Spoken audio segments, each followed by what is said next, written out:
That's a very simplistic conclusion, possible. It is a possibility, but not necessarily so. Genius means… the word genius comes from the word genesis, a genu, means creation or creativity or the source of creation.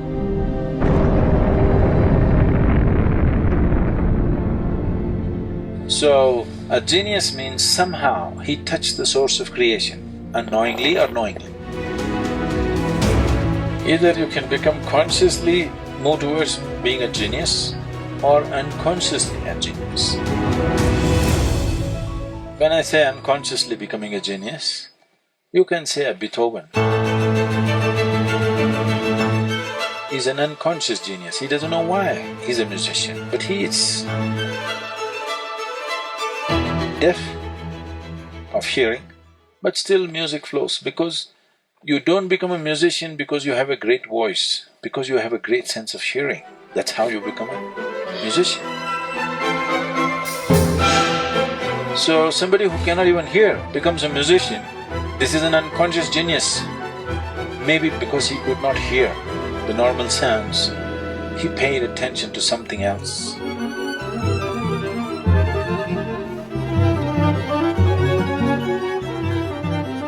You have heard yogis speaking about how if you become meditative, first you will hear a bell, then you will hear a harp, then you will hear some other music. You heard these stories? Yeah. So, because everything was… he's tone deaf, he cannot hear any external sound, maybe he started listening to something else and sounds formed themselves into whatever, became a great musician.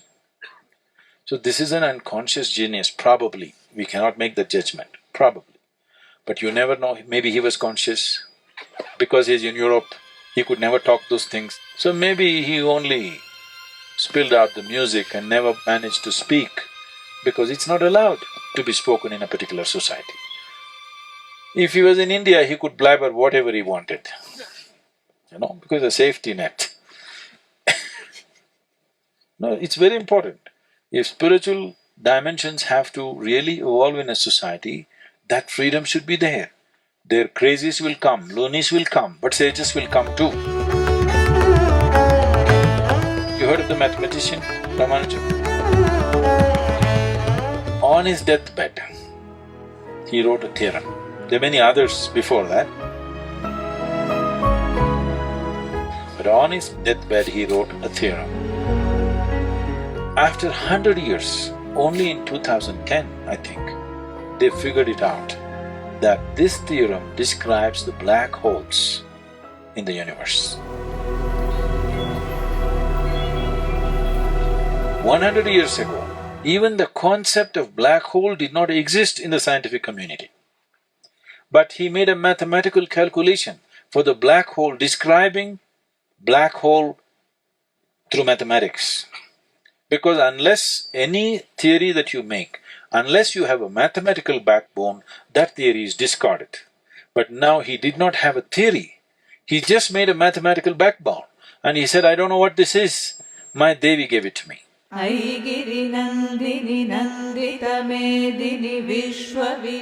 Like in yoga center we have a linga bhairavi, like this sun deity consecrated window into the creation. So all these deities are actually doorways into the limitless possibility. If you know how to open the doorway, this becomes a limitless possibility. For him, it all became mathematics. For somebody it might have become music, for somebody else it becomes something else. Or if you are consciously approaching it, you can make it what you wish. Whatever you wish, you can make out of it. Unconsciously, if you get there, it may become one dimension of the universe. So mathematics did not get invented in your classroom. Do not curse your math teacher. It is the nature of the universe.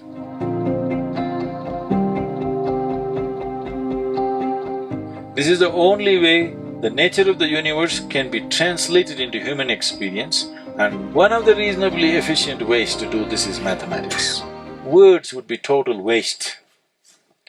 The only efficient way to do it is to imbibe the universe as a part of yourself.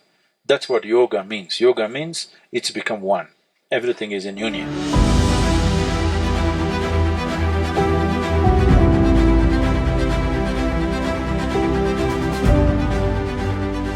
That's the only way you can truly know it. Mathematics is a reasonably good way to interpret it.